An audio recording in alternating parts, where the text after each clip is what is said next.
Hello, my name is Rickard, and in this tutorial, I'm going to show you how to recreate this Red Riding Hood poster using Photoshop.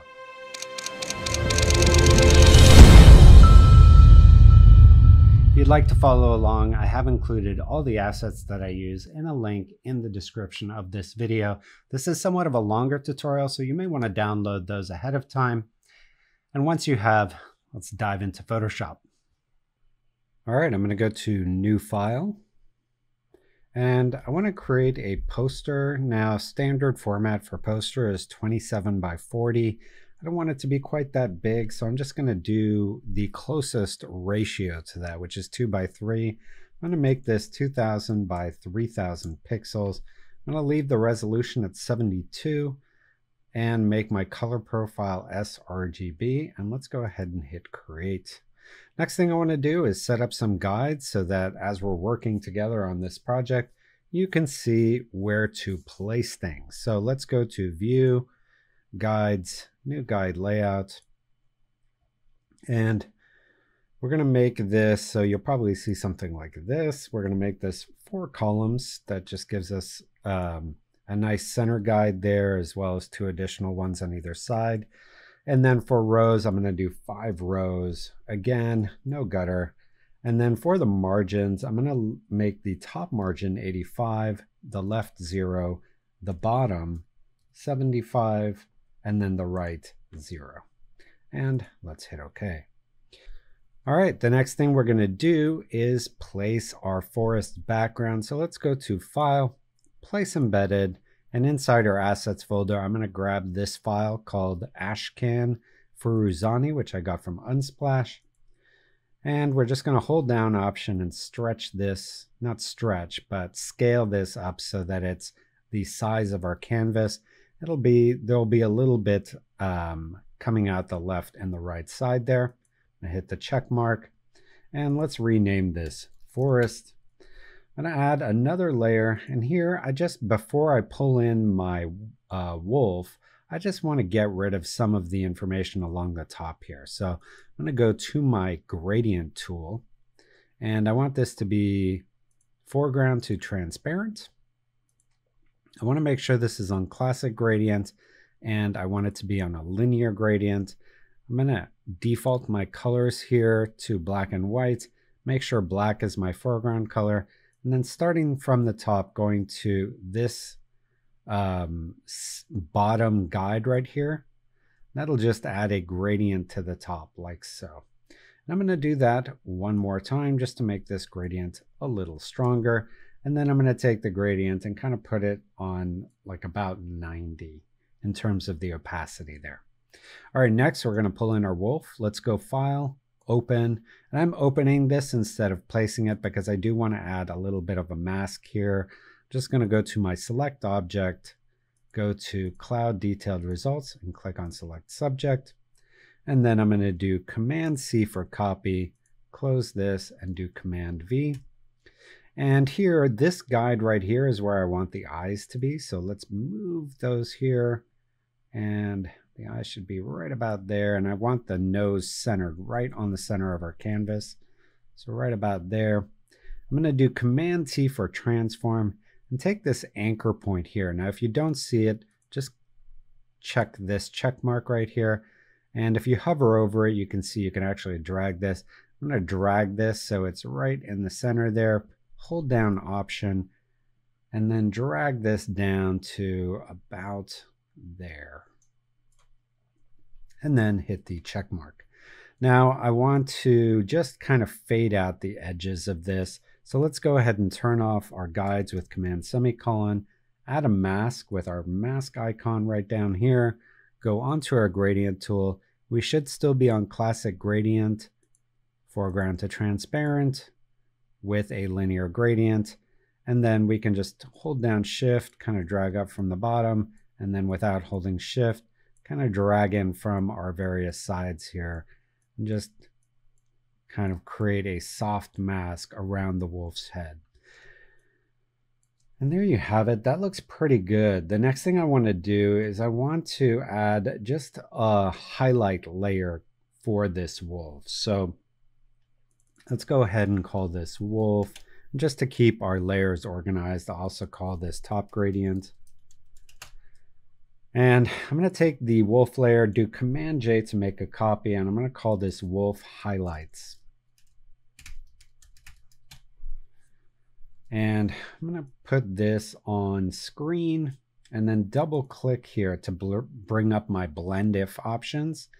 And I'm going to take this underlying here. Now, because these two layers sitting on top of each other are basically the same, you can do this using the top layer or the underlying layer.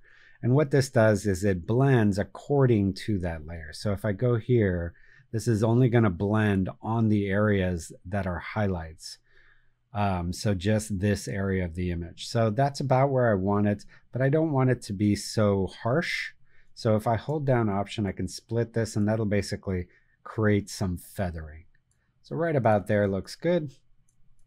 The other thing I want to do is I want to make this snout just a little darker. So I'm going to add a layer, and I'm going to call this Snout Fix.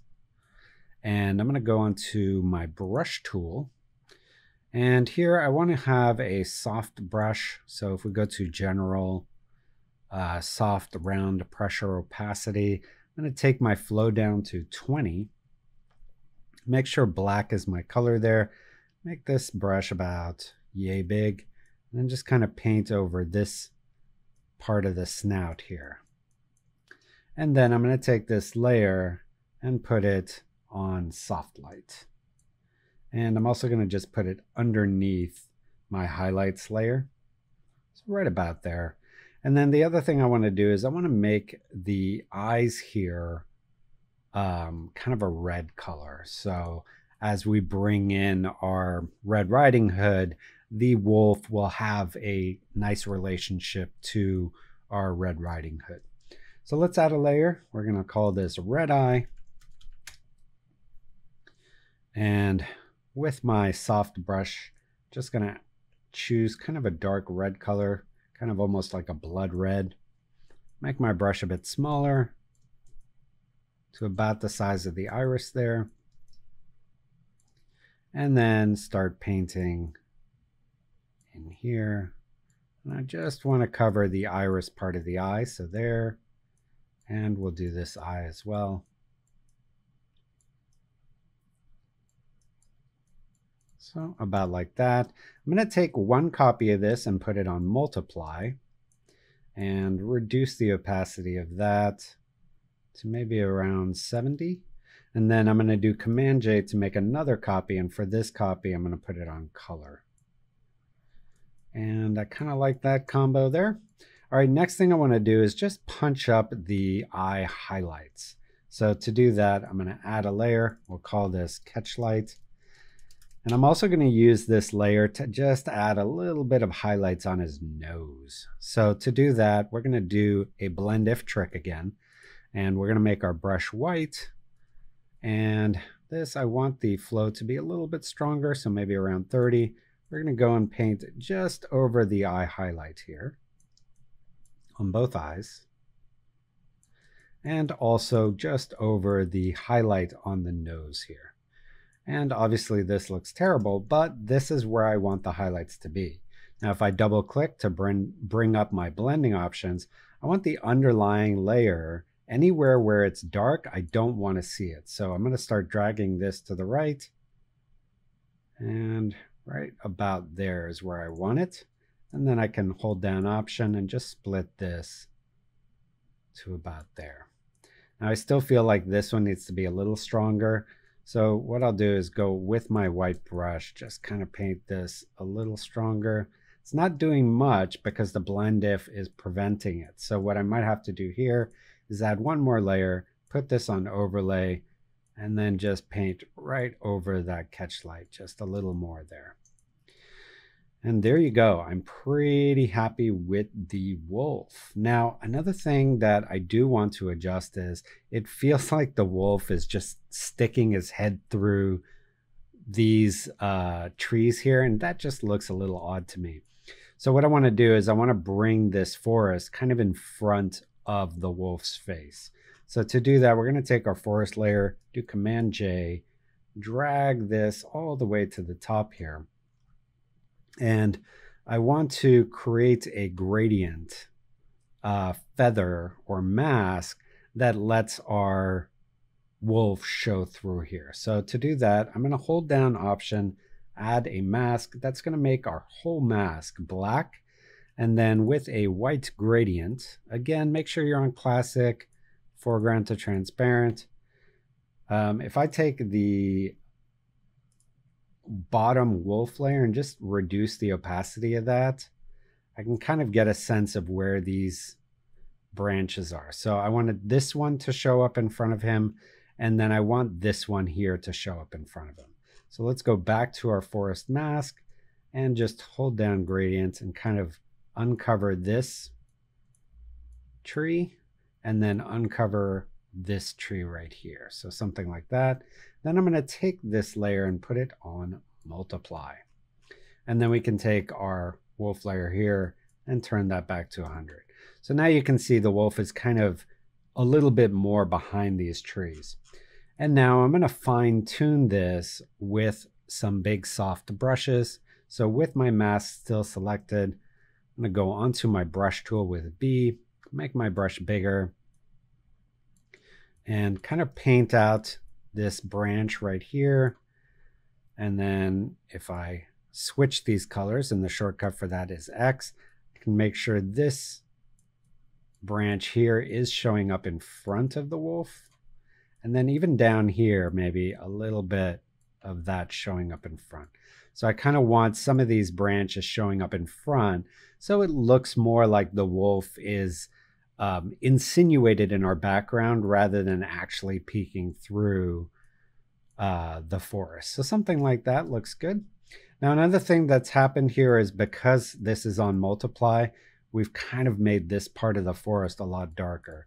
I don't particularly want that, so again, on my mask layer, just go make sure I have black selected and just kind of click a few times here to bring some of that light area back in. All right, so I'm pretty happy with that. Before I bring in my character, there's two other things I want to do. One is just add a little bit of kind of atmosphere in front of our wolf here. So I'm going to add a layer. I'm going to call this atmosphere gradient. And for this, I'm going to change my color here to 696B67. So it's kind of a gray color, similar to the color that's in here, which is the color of the existing atmosphere. Then I'm going to go onto my gradient tool again with G, and kind of from the top right down to about where this grass is, I'm going to add a layer like that. I don't want this to be so strong, so I'm just going to take my opacity down to maybe around 45, like so. And I do want the eyes to be a little stronger, so I'm going to add a mask on that, and with a very soft brush and black, and just paint over the eyes here. So there you go. And that looks good. The last thing I want to do is just add a little more atmosphere here where our subject is going to be. Again, just to help separate our subject from the background. So if I go back, create a new layer here, I still have that color selected, which is the color of our atmosphere. I'm just going to make a shape here. It's kind of the shape of this background. And I'm going to add a solid color. And it should use this color that we already have. And then if I double click on the mask, I'm going to get my mask properties. I can just feather this until I don't see it anymore. So I want it about there. So now it's just kind of adding a little bit of atmosphere behind here. Okay, so now we're ready to bring in the Little Red Riding Hood. So let's go to File, Open. I'm going to make some adjustments before I bring her in. So I'm not going to use Place Embedded. I'm going to open this up first. The first thing I want to do is, you can see that it was raining in this scene. I want to get rid of the rain that's kind of in her face area, just because we're going to be adding snow to our composite. And I don't want these like conflicting raindrops and snow. So let's do Command J. That'll make a copy of our layer.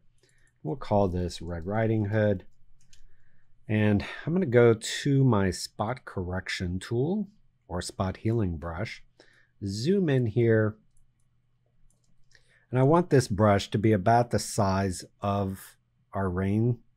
So about there, and then I can just kind of draw over the rain splotches and it'll get rid of them. I'm going to fast forward through this real quick.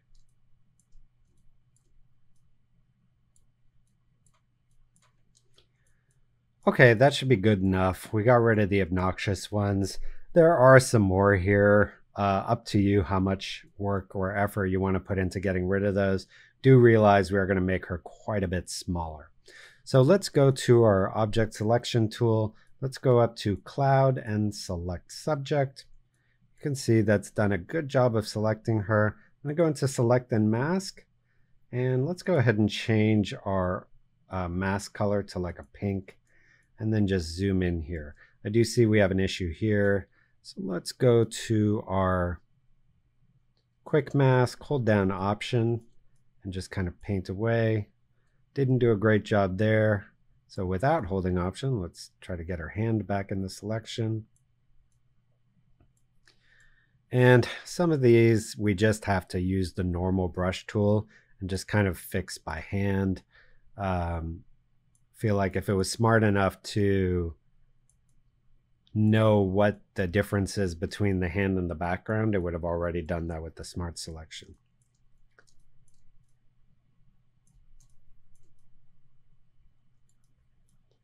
I do want to make sure I get the edge of the jacket here, so I'm just going to, with my brush tool, kind of go over it, and you can actually hold down Shift and it'll paint from one point to another.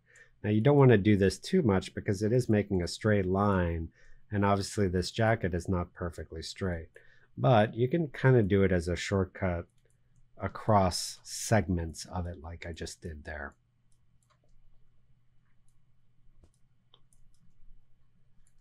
All right, that looks good. Let's hit OK. And I'm going to add a mask to this layer. And then we can turn off this background layer for now. Okay, next thing I want to do is select the dress, because I want the dress to be like a gray color. That way the red hood really stands out.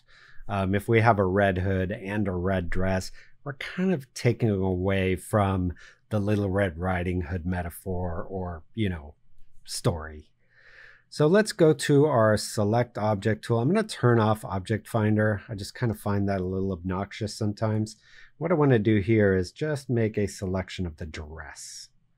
And hopefully Photoshop will be smart enough to realize I just want the dress selected. And there you go. It did a really good job there. It did over select a little, but if we hold down Option, we can tell it what we want to get rid of in our selection there. This is basically just minusing from the selection. And if we hold down Shift, we can add to our selection.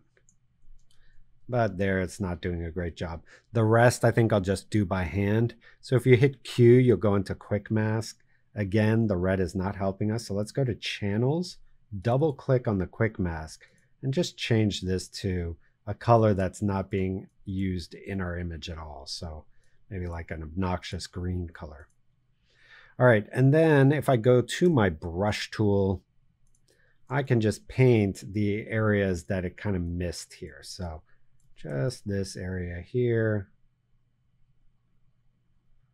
Obviously her hair is here, but we're going to be desaturating it, so it shouldn't really affect much there. So something like that. And hit Q again. That'll take my mask and put it back into selection mode. What I want to do here is add a hue saturation layer. And if we click on this and just click on that, it'll select that color range. We can just desaturate this. Now I want to expand this color range, so we're really just taking almost all the color out of that dress. So like so. All right, and then I want to select the hoodie. Now, I already have made kind of a nice selection of the dress. So if I command click on that, kind of halfway there. All I need to do is deselect her hand and her head. So let's go back to our object selection, hold down Shift, try to add her face in here. Didn't do a great job there. Let's make this kind of closer. There you go. See if we can get this part of her also in our selection. Good. And then let's see if we can add her hand into the selection. And also her boots are not going to be affected. So let's add that into the selection. Really what I'm doing here is I'm selecting everything but the hoodie, and then I can just invert my selection. So that looks good. Let's invert our selection with this little button here. Hit Q, and we can make any fine adjustments just with our brush tool on the quick mask. So I'm going to make my brush a little sharper and then paint out this part like so. Add this part of the shoe. And I don't care that it's off shooting past my selection because I'm going to clip it to that layer there. And then here I can kind of soften the edge there like this. Also soften into this shadow here because I don't want to change the color of her hair. So just like that, I have a really nice selection of just the hoodie. So let's hit Q.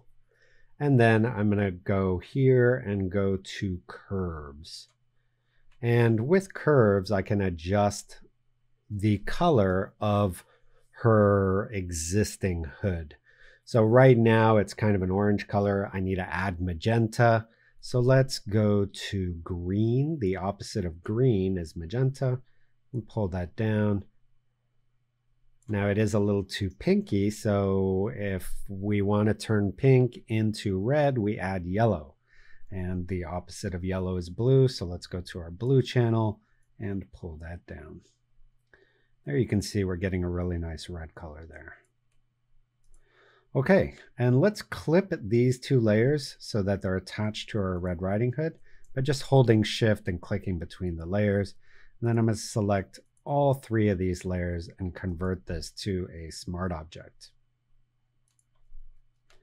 And let's rename this Red Riding Hood. I'm just going to drag this off to the side here so I can see both my documents at the same time. And then I'm going to drag her into our main document. Let's go ahead and turn our guides back on for this. And I want her nice and centered here. I'm going to do Command T for transform. And I want her eyes to sit right there, kind of right at that cross point there. And let's add our anchor point right there so that doesn't change. Again, if you don't see your anchor point, it's right here. And looks like I reset it, so let's drag it back to where I want it. Also, you don't have to I'm going to turn this on and turn it back on. You don't actually have to hover over here to get your anchor point. If you're anywhere in your transform and you hold down Option, that's going to put the anchor point there. So we'll have it there. And then once our anchor point's there, I'm going to hold down Option and just start dragging this up to about there. Kind of there. Let's hit our check mark. Okay, so now I need to integrate her into this area a little bit better. First, I need to add some shadow to the ground. So let's just make a elliptical marquee here, kind of where a shadow would fall. And this is going to be a pretty soft shadow because there isn't like harsh sunlight in the scene. So it's just going to be a ground shadow under her. So let's select the layer below her. I'm going to go to solid color. And here I want to select the darkest part of kind of the tree that's in the same kind of 3D space as she is. Let's hit OK. I'm going to double click on my mask and just bring up my feathering options and feather this until we can kind of see the background behind it. So something like this. I think also I could make this just a tiny bit smaller. So let's go ahead and do that with Command T for transform. Now that I've done that, I'm going to go ahead and turn off our guides with Command semicolon. You can see there's too much light on her feet. So let's go on her layer, add a new layer, and we're going to call this feet shadow.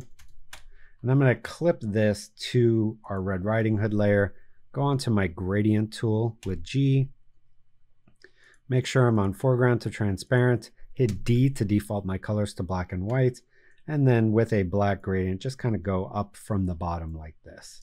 That'll add some darkness to the bottom there. I don't want it quite that dark, so I'll just take this down to maybe around 75 so we can see some of the detail.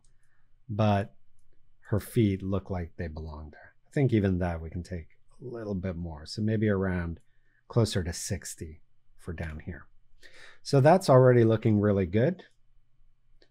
The next thing I want to do is add a little bit of an overall vignette to this scene, and then also maybe just make it a little bit lighter behind her. Now we have this layer here that's acting as the light behind her, so let's try just putting this on screen blending mode. I'm going to do Command Z.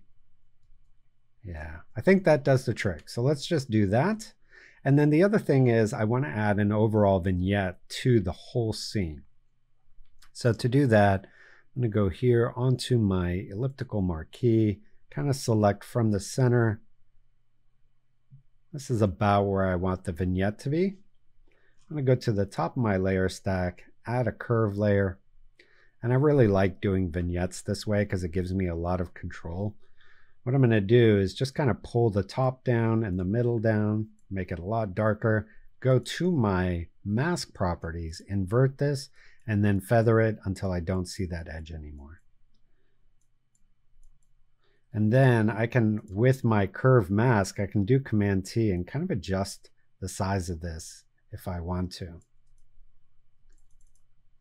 So there you go, that's looking good. I might want to feather this even more, maybe 250.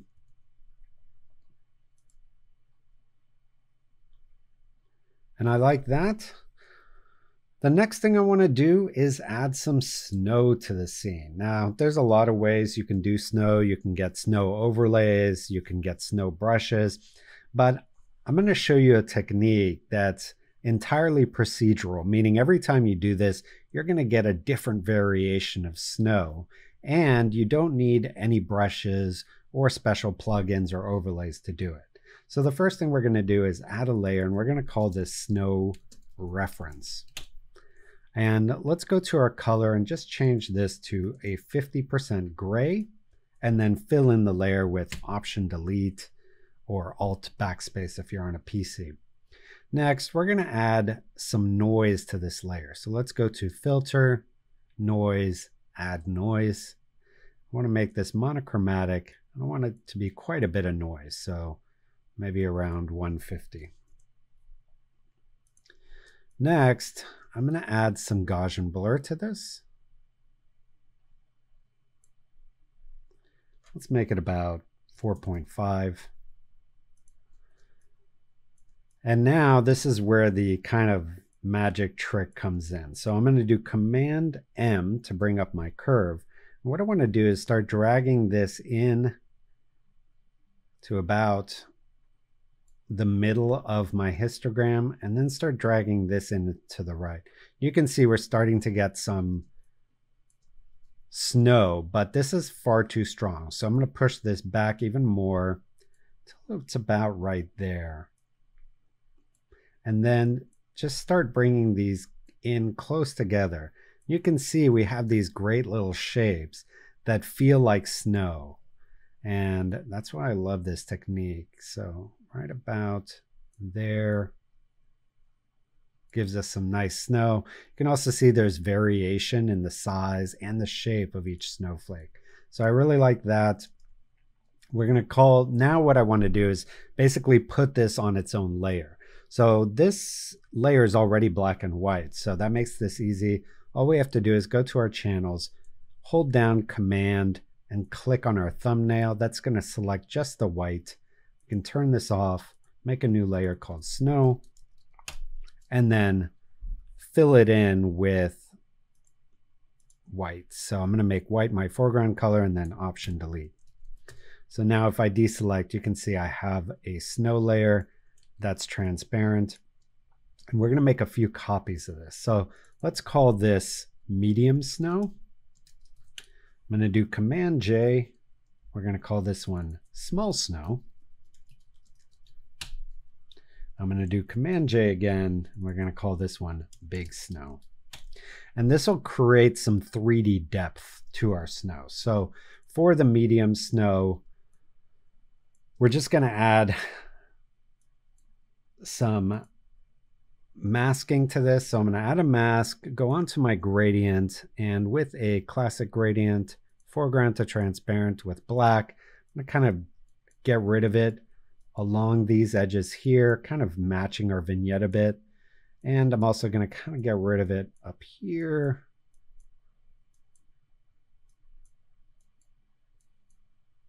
So about like that. And I also don't want any kind of hitting her face. So just with a brush, I'm going to brush out any that's on top of her face. So something like that. Also make sure there's none like in the eye of the wolf, because that might be distracting. And there, I think that looks good. All right, now let's do our small snow. So let's do Command T for transform. I'm going to go ahead and flip this horizontal just so it's a different pattern. And then we're going to make this small, and it's going to be the snow that's behind her. So something like this, kind of going from this tree here to this tree here. And then I'm going to add a mask on this. And for this one, I'm actually going to use the forest information to hide the hide some of that snow. So if we go down here and Option click, so we're just looking at our forest, we can go to channels and just click on the red.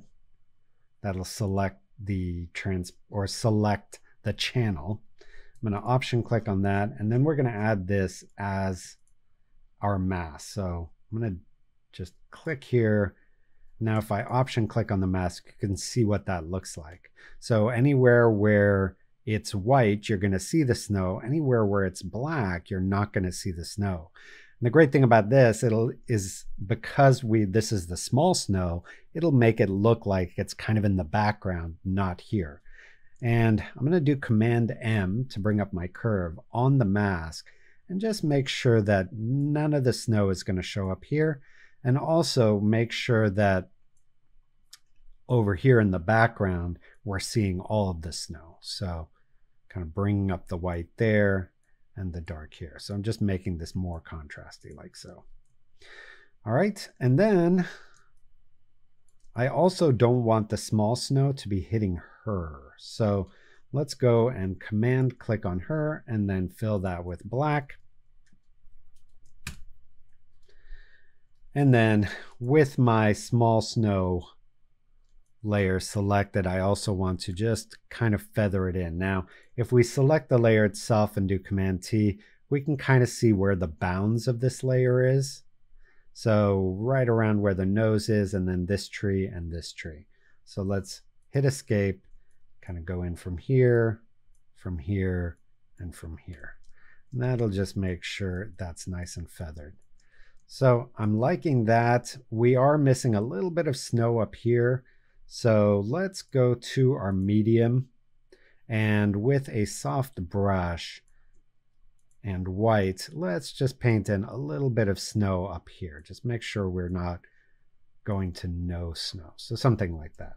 All right, and then finally, the big snow is going to be the snow that's closer to the camera. So for this, I'm just going to go here and maybe select a chunk of snow like this and do Command J. I'm actually going to throw away this, and let's call this layer Big Snow.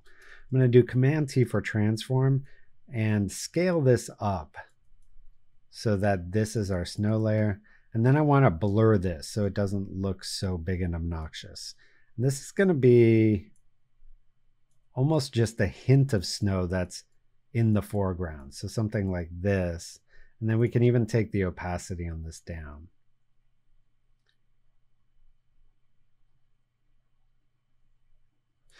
And then finally, I want the snow that's almost on the lens of the camera. And for that, we are going to use a brush. So if you've ever like taken a photo when it's raining outside and you get a few droplets or a few snowflakes on your lens, it creates these big bokeh effects. So we want to kind of create that effect.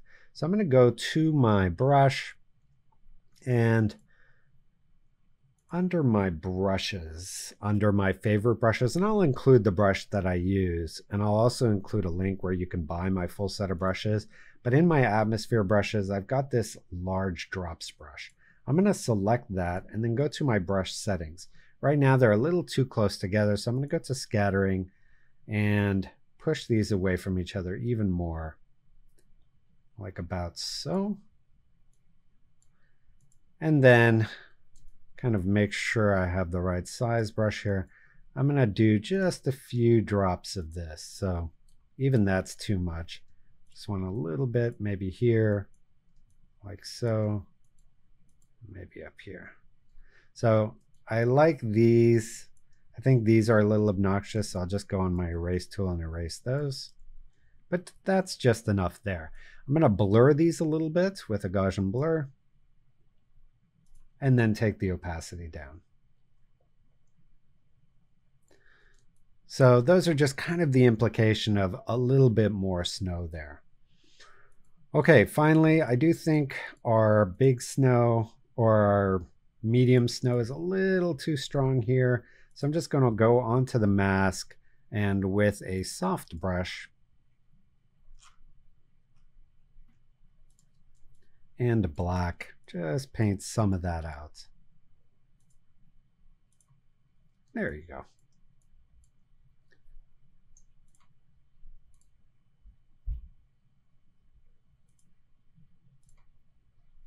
That looks good. Okay, so now that we have our snow in place, what we're going to do is add a color grade to the whole image. Now, if you look at your color harmony wheel, or if you've done my color grading masterclass, you might be familiar with triadic color harmony. And with triadic and red being our key color, the two other colors we want to use is kind of a blue color and a yellow color. So for this, I kind of want to take this green that we have here and push it toward yellow. So let's go to the top of our layer stack. I'm going to use selective color for this. Go to our greens and just take the cyan out. You're going to see that's pushing this green color toward a more yellow. And I'll also go to the yellows and take cyan out of that as well. There you can see now it's almost just a dark yellow rather than a green. Okay, now I want to make sure this is not affecting my skin tone. So on the mask, I'm just going to go with a soft black brush and just paint over where her skin is there. And next, I also want to desaturate this yellow. I feel like it's a little too strong. So I'm going to hold down Command, click on my mask, because obviously whatever change I make to my yellows, I don't want it to affect our skin tones. So I'm going to go to hue saturation here, click on this, select that yellow color, and you can see it selected it down here. Maybe I'll push it over, make sure it's selecting all the green, and just take the saturation down, maybe to around 25% or minus 25. If we see our before and after, you can see that's just pushing back some of that yellow color in the image. All right, next I'm going to take all my neutrals and push them toward blue. So to do that, I'm going to add a curve layer. We can call this color grade. And in my curve, I want to go to my red, and the opposite of red is cyan. So in our shadows, I want to pull some cyan in, and then I'll kind of counter that by pushing the red up. So we'll create kind of a S curve inside there, inside of our red channel here. And you can see that's having a nice effect there. I'm also going to go to my blue channel and just kind of lift up the bottom. That's going to add blue into all of my shadows. Now, right now, because I've lifted it up straight, it's also pushed all of my colors toward blue. A nice way to counter this while also adding that yellow back into our image is to take the top and just drag this down a little bit until our colors feel kind of normal again, but we still now have a blue black and also kind of a yellow white. And I'm happy with that. Now that I've done all that, I do feel like we need a stronger punch of red inside the eyes. So let's go ahead and do that. I'm going to select just my lasso and kind of create a crescent shape under here and a crescent shape under here. I'm going to add a curve layer. And I'm going to go to the red channel and just bring that up to about where I want it, right there. And then just add some feather to the mask so we don't have any hard edges there. That looks really nice. Okay, last thing before we go on to our lettering is I want to add some film grain to the whole scene. So to do that, I'm going to add a solid color layer. We can call this film grain. And we're going to fill this with a neutral gray. Option delete. And I'm going to turn this into a smart object because I'm going to be using camera raw. And in case I want to go back and make any changes, with a smart object, the camera raw filter is going to be applied as a smart filter. So we'll go to the camera raw filter. Here we're going to use the effects and add some grain. And the reason I like using this grain is I have this roughness control. So I'm going to kind of turn that down. Hit OK. And then put this on linear light. Now this is very strong. So what we want to do is take our fill and just reduce this quite a bit so that it's like maybe around 30%. Even that is quite strong. So maybe 25. And that's good. That just gives it kind of more of a cinematic look. And then finally, I want to add some lettering to this. So for that, let's turn our guides back on. I want it to be kind of right in the center here. I'm going to go onto my text tool, make sure my foreground color is white. I'm going to change my font here to P22 Declaration Pro. Now, if you don't have this, I Am Fell from Google Fonts is a good one to use. I'm going to click here and type in red is out for blood. Select all, and I'm going to change this to maybe 155. I want the text to kind of go between these two guides here. So right about there. And kind of right below the nose of the wolf. So right about there. Okay, and then the last thing is I kind of want a splotch of blood there. So let's add one layer. We're going to call this blood. I'm going to go to my brushes, right mouse click, and in my favorite brushes under digital painting, I've got a splotch brush, big splatter. I'm going to select that, kind of make this smaller, about like this. I'm going to select the red from her hood and just click once right there. I like that. Let's turn off our guides again. And here you can see a little bit got in her eye. We don't want that, obviously. So I'm going to do Command Transform, put this anchor point right where the R is, and just lift this up about there. And then to give it a bit of a blood effect, also I don't want any here. So I'm just going to select this, hold down Command, and just drag that drop up here. Might even drag these, hold down Option and Command, make a couple copies so we have a few more blood drips there. And then I'm going to go to my lettering styles. And in here, I actually have one that works quite well for blood, which is this one here. I'm going to select that and then just make some small tweaks to it. So first, I can turn off the color overlay. And then if I go into my bevel and emboss, I'm going to change this to color dodge and just turn that down a bit. Turn down this a bit. And then go into our inner shadow. I think we can turn that down a little bit as well. And then turn our satin down a little bit. And there you can see it kind of has a little bit of a cool blood effect. And there you go. That's pretty much it. The last thing I might want to do is just overall make the whole thing a tiny bit lighter. What I could do is put these into a folder and then maybe just add one more curve layer on top of the whole thing. You can see we don't have a lot of information in our lights. Maybe I'll just drag this in a little bit and then counter it over here. So it's not making the whole image brighter, but it's mainly making our highlights a little more punchy. So something like that. And then I'm going to turn my titles back on. And there you have it. That's how you put together that project from beginning to end in Photoshop.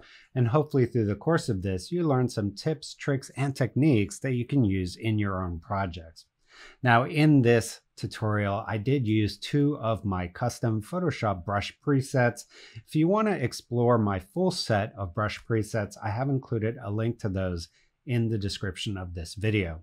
Finally, we did use one of my titling layer styles. Now I've got 50 of these presets. They're all designed against famous movie posters, and they're basically a one-click solution to get very nicely designed poster or book title or any kind of styles to your lettering. So if you're interested in those, I'll also include a link to those in the description of this video. Finally, if you're interested in learning Photoshop the quick way through projects similar to this, I do have a brand new course that I just put out called the Intrepid Ocean Explorer, which dives into all of the new AI features inside of Photoshop, none of which we really touched on in this composite. So if you're interested in that, here is a trailer for that course.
There you have it. I hope you enjoyed this. And if you did, please subscribe to my channel, turn on notifications, share this video, leave me a like or a comment. I do try to read them all.